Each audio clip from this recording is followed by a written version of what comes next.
Kaugnay ng bagyong Yolanda, makakausap natin si National Disaster Risk Reduction Management Council spokesperson Major Reynaldo Balido Jr. Good morning po.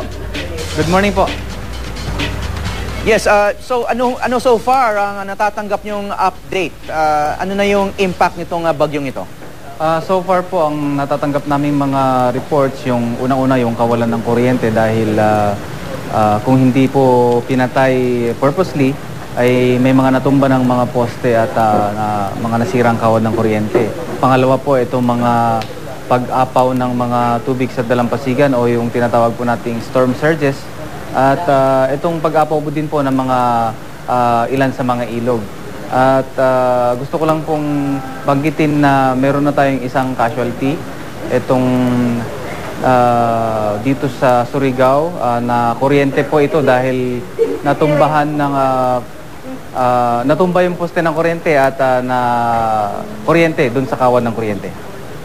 Yeah. So ang sinasabi nyo, yung may mga blackouts ngayon, ano? Pero preemptive ito. Opo. Yung iba po preemptive, yung iba na hindi nakapagpatay kaagad, natumba po yung mga poste nila at yun yung dahilan ng kawalan ng kuryente.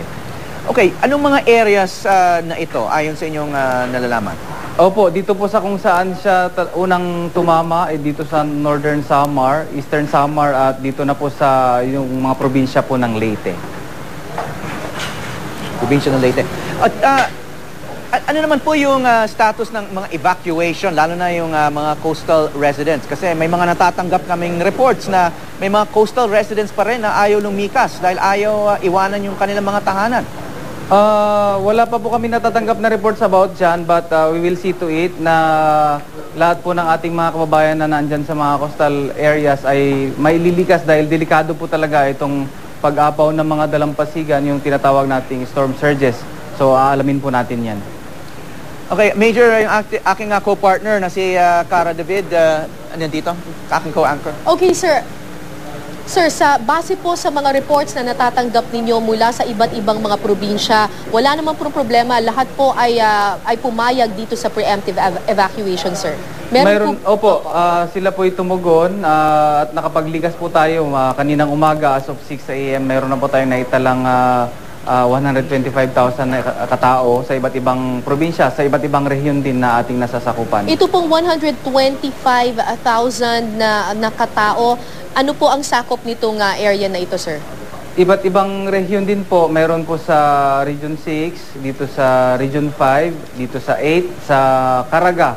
Iba't iba po, iba't ibang probinsya. At sapat naman po, kasi kung nasa evacuation center po ang ating mga kababayan, sapat naman po ba yung pagkain at tubig para sa kanila doon?